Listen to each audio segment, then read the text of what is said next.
Hello there, Internet. I'm back. My hair is colored and I'm ready to talk all day long.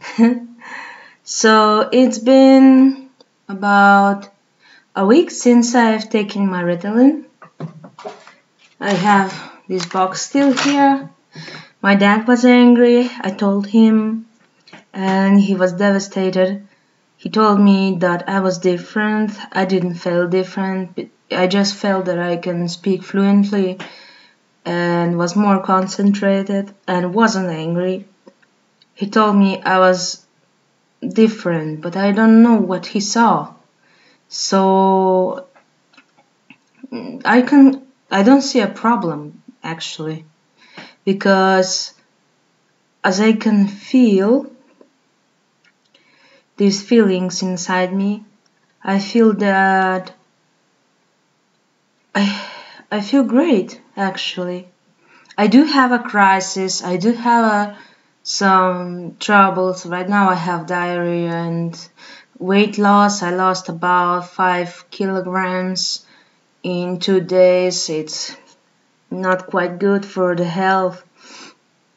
Also, all the time I'm hungry or not hungry, and I can't manage to stay at one spot. I do actually manage to read a book, to listen to a teacher, to contact the teacher between the classes, and read texts really quickly. Sorry for bad English, sorry, but I'll be taking it once more. I'm gonna take it. My father told me I had to stop taking it and return it to the pharmacy, that I already gave them my money, and then they don't need anything from me after that, and that I should return those pills. I said, Daddy, no. I'm sorry, but they help me. If you think that they changed me, it's your opinion. But my opinion is they really help me. I'm really glad I have them.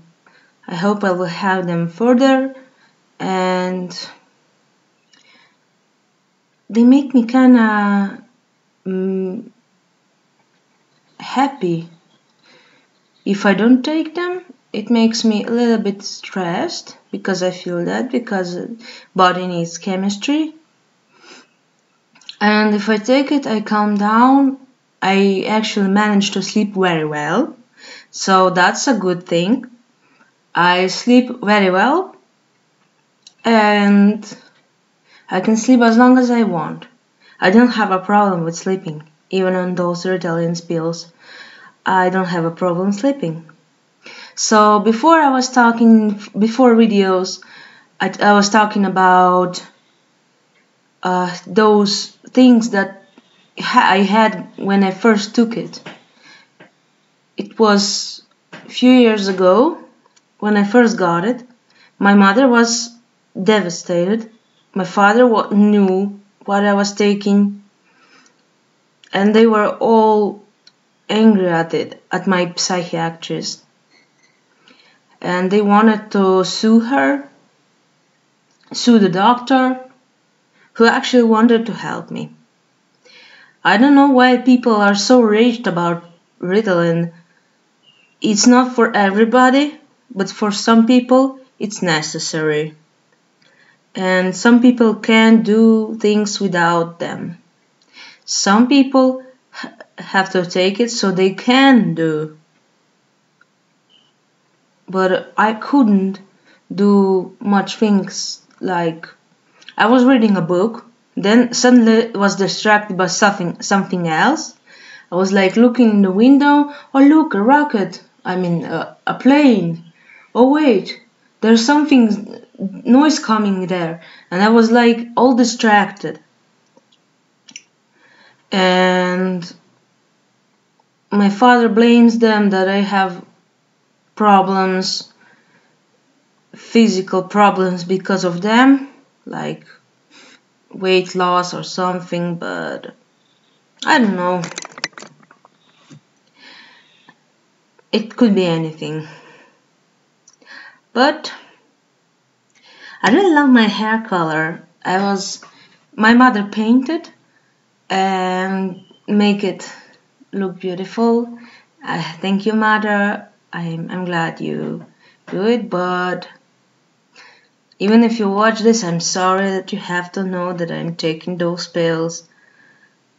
I know you tried to help me, or even tried to took them away. I was hiding them, and I'm still hiding them because my parents are raged about them. It's like, I don't know, those pills, the rest pills I have are more dangerous than this, I would say, because I have very high levels of milligrams. And they are not good for me, so I'm kind of like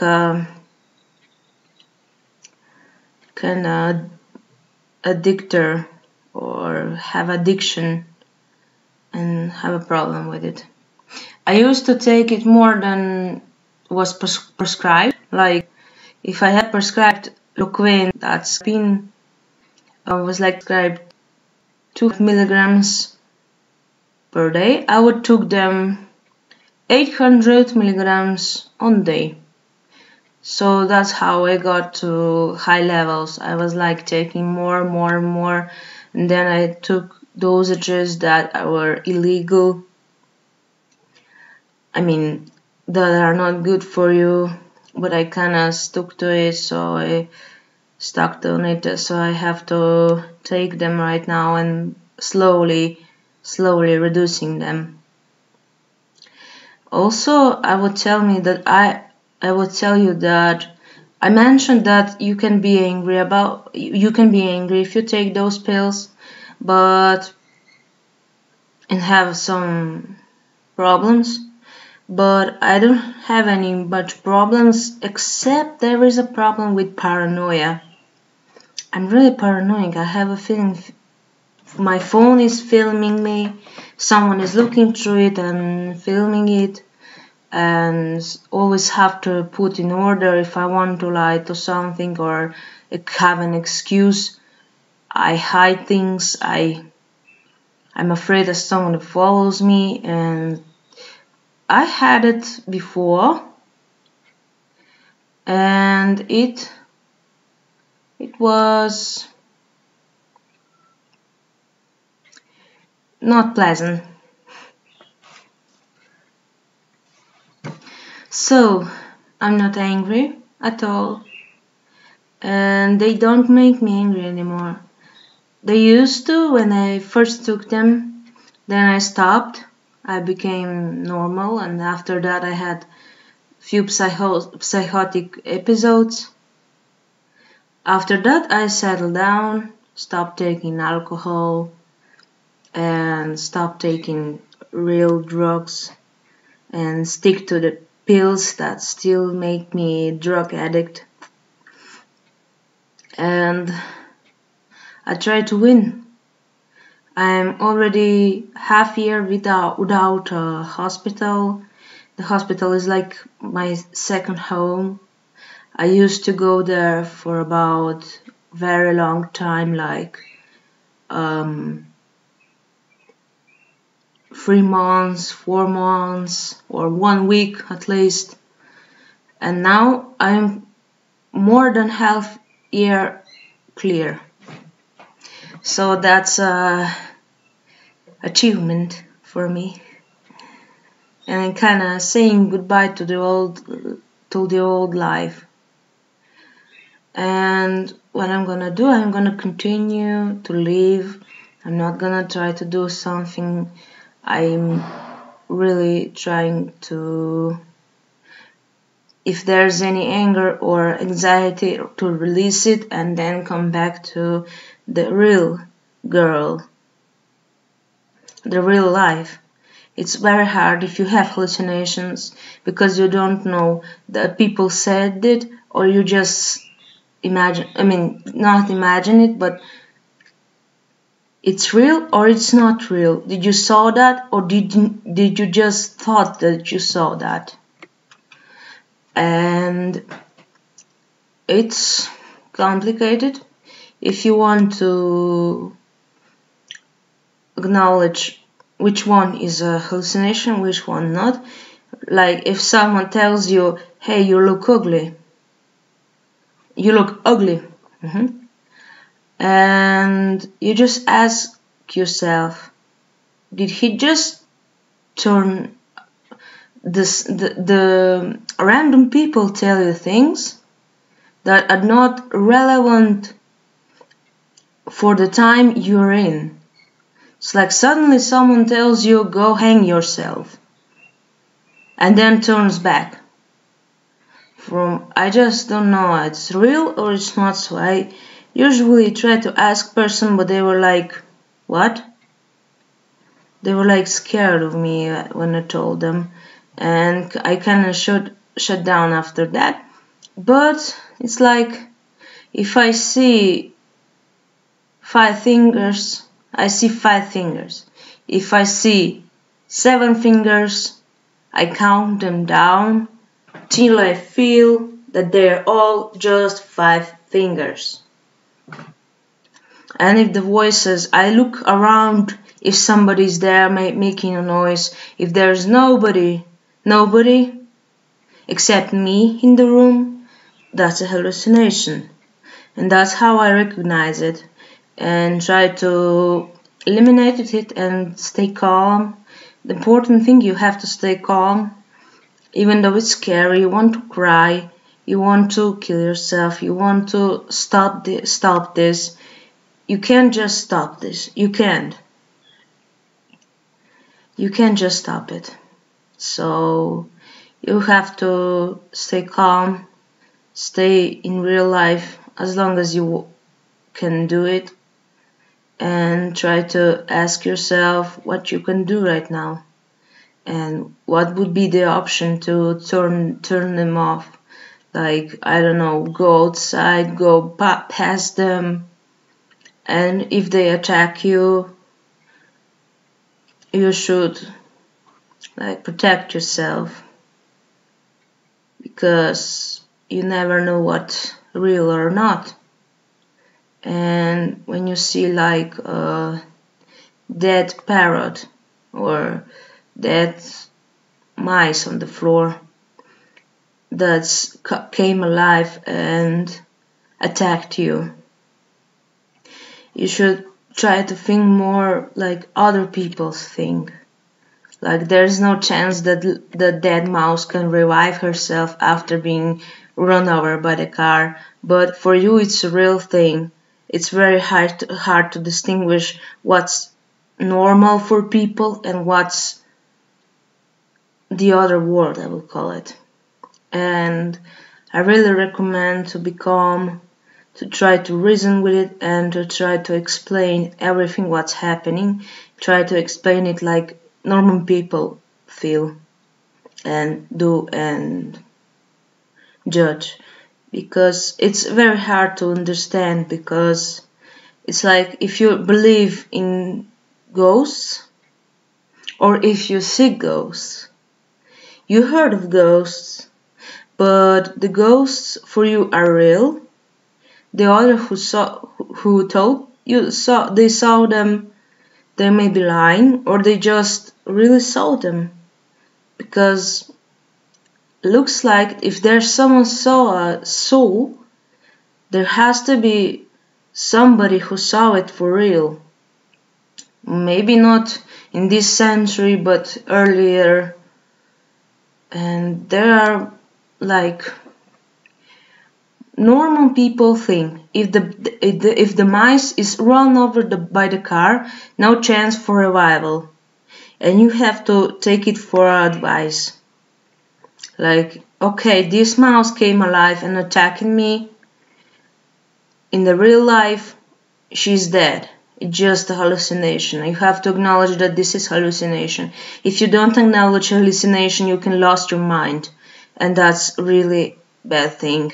If you think if you don't know that this is a hallucination, you can lose your mind. Actually, you can't just distinguish what's a hallucination, what's real, because there's so many times that people attack you, and so many times that people just didn't want to do it, but you just saw them to do it. Or voices, I don't know, those things that you have, like hallucinations, voices that tell you that you have dirty hands. You wash them and then they're still dirty. That's how you know that you may have hallucination. You have to run tests. That's my technique. So I advise you to be careful and not react instantly. It's very hard, I know. It's very hard to just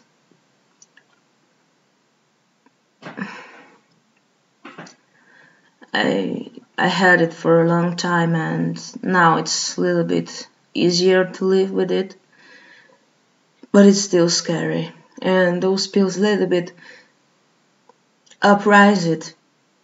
So Ritalin is not really good if you have hallucinations or had a psychosis, but in my case it helps me, so I take little dosages so I don't have too much hallucinations, but it also makes me feel comfortable. Right, today I didn't took it, I will take it today, and I hope it will a little bit help. And the hallucination I was talking about were real for me, and it's like, I don't know, you had to be careful with it. So I advise you the previous advices. And for the end, next video I'll be talking about something different. Maybe about my pills. I wanted to show you what kind of pills I'm taking, and then just explain which pills are working for what, and explain you how they affect you, how they how they affect your organism, and so on. So don't worry if you have schizophrenia or schizotypal disease or psychosis. People still can live with it. It's very hard road. Very hard road.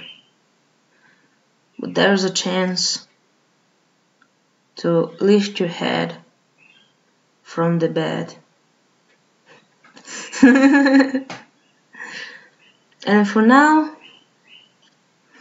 if you don't need something, don't take it. If you feel to need it, that it helps you, it stabilizes you and makes you kind of stable and